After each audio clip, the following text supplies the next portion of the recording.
大家有没有过这种崩溃瞬间？满心期待翻出一条超爱的裤子往身上一穿，好家伙，裤腰紧紧勒着，甚至于扣不上扣，简直要让人窒息。这可咋办？直接丢了实在肉疼，毕竟款式颜色都超合心意，就因为裤腰这点小事放弃，太可惜啦。别愁眉苦脸啦，解决裤腰小的问题那叫一个简单，一剪一缝就能让裤子焕然一新。大家好，欢迎来到美食菜味，下面就跟着我一起动手做做看。首先把要改的裤子反过来，平整铺在桌面上，找到裤腰正中线的位置，准备好裁剪剪刀。注意裤腰背面通常有个裤腰带，先将其小心拆一下。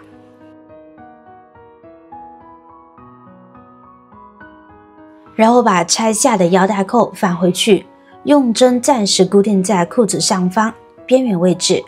这样能方便后续操作。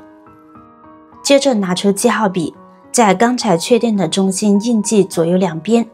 分别对称做上记号，确保两边距离均匀。再用尺子仔细对比，从中心点向两边画出笔直的标记线，两边采用同样的操作方法。现在用剪刀沿着画好的两条标记线小心剪开，一直剪到记号的顶点位置。随后把多余的部分剪掉。这时剪开的部位会呈现炸开状，为防止后期脱线，需要用针线进行缝合处理。那么就需要穿针引线，但即便是经验丰富的人，在穿针引线时也可能遇到困难，例如针孔过小、线过细或者是光线不足等问题。传统的方法并不十分方便或高效，因此这里向大家介绍一个实用的穿针引线技巧。把线横放在手掌心肉硬且高的部位，线两头自然垂下，用针孔牢固按住线，将针顺着线的方向来回平压摩擦，幅度约1到2毫米，慢慢来回2到3次，线会从针孔中拱出，用手拉出线头即可。这样穿针引线相比较传统的方法更加方便快捷，也是本人最喜欢的方式。这里的线给它均匀对折打结，我们需要双股线来操作。接下来开始用双股线缝合，这里有个关键细节，第一针从布料内侧向外穿针，第二针再从出针位置穿回布料，针头冒出后将双股线打开插在针头上再出针，接着往右平移 0.5 厘米继续穿针，针穿过一半时从两根线的中间穿过再收线，重复此步骤，每次往右平移 0.5 厘米。穿针后将线绕在针尖，使针从线的中间穿过再缝上来。这种缝合叫做锁边针法，能有效防止裤腰散花脱线。家里没有锁边机时，这个方法非常实用。学会后不用机器也能缝出漂亮锁边，无论毛衣、卫衣都适用。操作时建议用与布料颜色相近的线，缝好后几乎看不出痕迹。最后一步，将针穿入内侧藏好线头，剪掉多余部分，这样锁边就完成了，既牢固又美观。学会总比不会强，俗话说技多不压身，以后有需要用到的时候也能一展身手。裤腰改造好后，锁边平整细密，原本剪开的部位被双股线牢牢锁住，既没有脱线的后顾之忧，又透着手工的细腻感。凑近看，缝线与布料纹路自然贴合，若用了同色线几乎隐形，只留下改过的裤腰弧度更宽松舒适，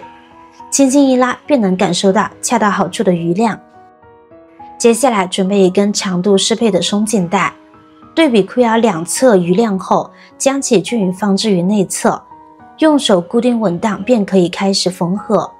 第一针从内侧向外穿针，接着在右侧平行往上出针，随后左边针线回到第一针的穿针位置，重复右侧平行往上、左侧回穿的操作。这种针法能让松紧带与裤腰紧密贴合，通过一来一回的走线将松紧带稳稳固定。中间可根据实际操作节奏稍作调整，确保松紧带在缝合过程中不偏移、不扭曲，每一针都沿着预设位置扎实落线。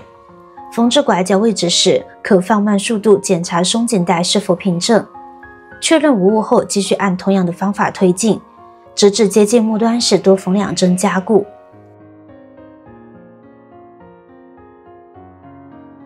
另一侧采用同样的操作，先固定松紧带的一端，从内向外穿针，左右交替走线的步骤，过程中注意保持两侧缝线的对称。最后同样多缝合几针，确保牢固。随着针线在布料与松紧带间穿梭，原本固定的裤腰纳逐渐拥有了弹性空间。待两边缝合完成，轻轻拉扯裤腰便能感受到恰到好处的伸缩力。这条改造裤就此拥有了量身定制般的舒适感，既解决了腰身紧绷的问题，又为旧衣注入了新活力。接下来将先前拆下来的腰带扣放下，对齐裤腰的位置后进行固定缝合，